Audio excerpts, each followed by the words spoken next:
Bem pessoal, ainda há uma questão de dias eu falei-vos da KPFA2 RTX 2060 e hoje vou-vos falar da RTX 2060 Mini. Eu vou aproveitar a análise também para fazer um pequeno comparativo, porque são duas RTX 2060 e é também para vos falar se a performance em termos práticos é a mesma ou se existem assim muitas diferenças.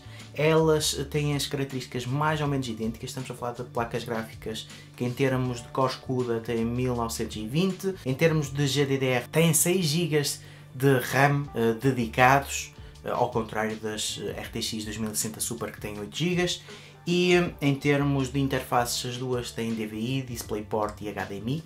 E depois a maior diferença que vocês veem é no tamanho, enquanto que uma tem duas ventoinhas de 90mm, a outra tem duas ventoinhas de 80mm. Já no passado eu tinha visto algumas placas gráficas RTX 2060 Super que tinha falado que eram indicadas para quem quer construir um setup mais pequeno, e efetivamente a RTX 2060 Mini é mesmo pensada para quem está a construir um setup pequeno e quer colocar uma placa gráfica dedicada, mas tem pouco espaço. E nesse caso a RTX 2060 Mini pode ser mais indicada porque o tamanho é mesmo reduzido. Eu na minha caixa tenho bastante espaço e a placa gráfica tão pequena parece ficar ali perdida. Em termos práticos, tirando a questão das ventoinhas serem diferentes, depois temos a qualidade de construção. As duas têm uma backplate metálica, portanto nisso são idênticas. O que muda é que a proteção das ventoinhas na RTX 2060 Mini são metálicas, enquanto na RTX 2060 são em plástico.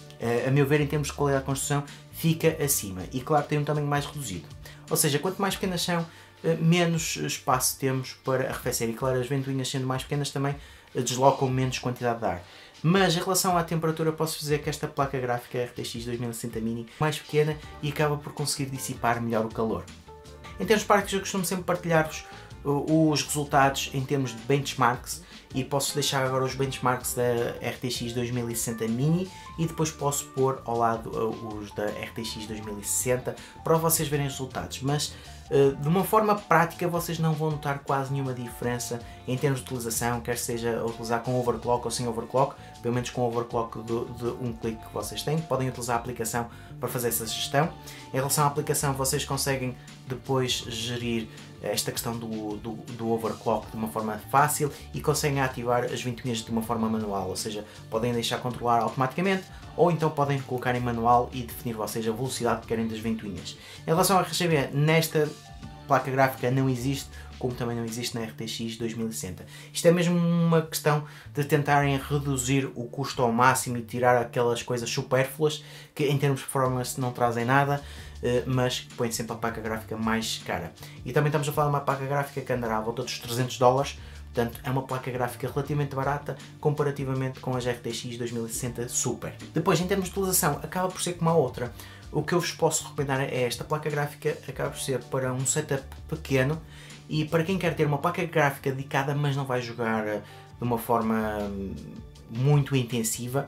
É mesmo para quem quer ter uma placa gráfica para poder jogar os jogos AAA, mas não precisa ter resoluções em termos práticos a jogar a 4K, ou seja, é uma placa gráfica para quem quer jogar em 1080p e depois em termos de FPS chega ali uma oscilação entre 60 FPS até cerca de 100 FPS. Se vocês só vão jogar em 1080p com estes FPS, a placa gráfica é mais que suficiente. Eu experimentei vários jogos, experimentei o Death Stranding, experimentei o Call of Duty, alguns jogos que eu tenho sempre vindo a experimentar, o Control, e são jogos que puxam em termos gráficos, puxam em termos de já ter Ray Tracing, já ter DLSS, e efetivamente funciona e não se engasga. Tendo em conta isto, vocês vão ter as definições no máximo, mas só vão jogar em 1080p.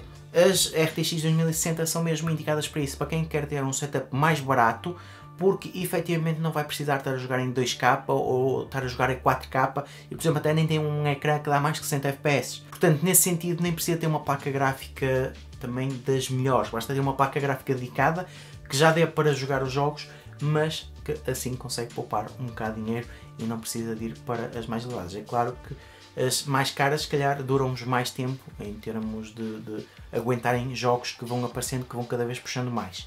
Estas aguentam jogos atuais, mas não vos posso garantir que depois, mais para a frente, vão conseguir fazer isso. No entanto, para quem quer ter um setup que não é totalmente dedicado para gaming, que também quer aproveitar a gráfica para outros trabalhos que precisem de uma placa gráfica dedicada, acaba por ser mais que suficiente. Comparativamente, Eu preferi a RTX 2060 Mini porque é mais pequena, em termos de qualidade de construção tem ali o frame a proteger as ventoinhas já em alumínio, dá-lhe sempre um aspecto mais robusto, conseguiu arrefecer melhor que a outra e foi isso que me surpreendeu por ter uma área mais pequena. No entanto, possivelmente também consegue ter um sistema um bocado mais eficaz a fazer a dissipação do calor. Mas pronto pessoal, está aqui dada a minha opinião sobre estas placas gráficas. Eu tenho vindo a gostar bastante de analisar as placas gráficas. A KFA2 tem-me aberto aqui as portas a alguns modelos que eles têm e é sempre bom poder-vos trazer diferentes placas gráficas dentro dos diferentes modelos, ou seja, eu já testei a RTX 2060, 2060 Super, 2070 Super, 2080 Super e testei sempre mais de um modelo também para ter noção às vezes a diferença que faz em termos de design de ser um bocado maior, ter ventoinhas maiores ou menores e também ter uma área maior, uma menor dissipação. É isto que eu tenho vindo a fazer, tenho vindo a explorar, tenho vindo a jogar, a testar e depois passo-vos o conhecimento do que vou descobrindo. Não tenho assim muito mais a acrescentar. Se vocês tiverem alguma dúvida, se tiverem alguma sugestão, deixem nos comentários, subscrevam o canal para que eu tenha a receber novidades e vemos no próximo vídeo.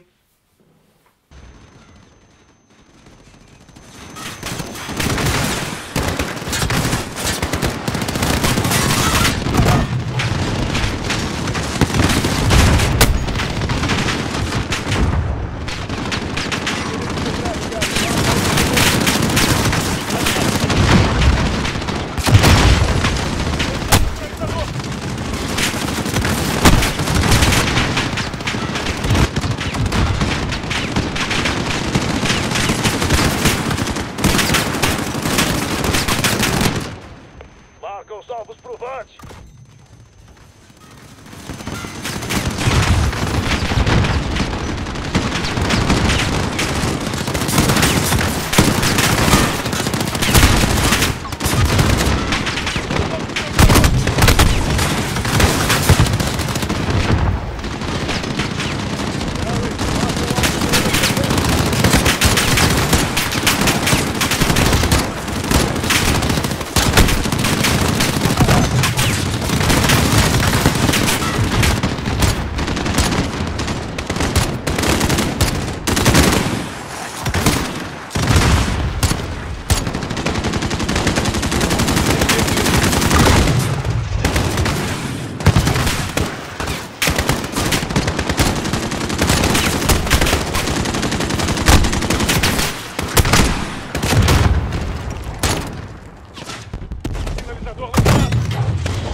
Entendido,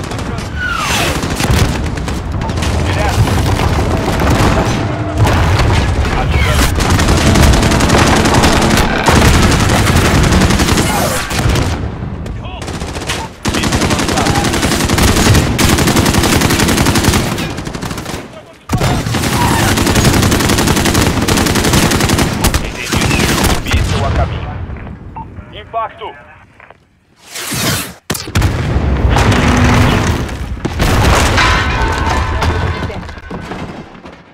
2-6, Jaguar, tá de volta na AO, pronto pra atacar.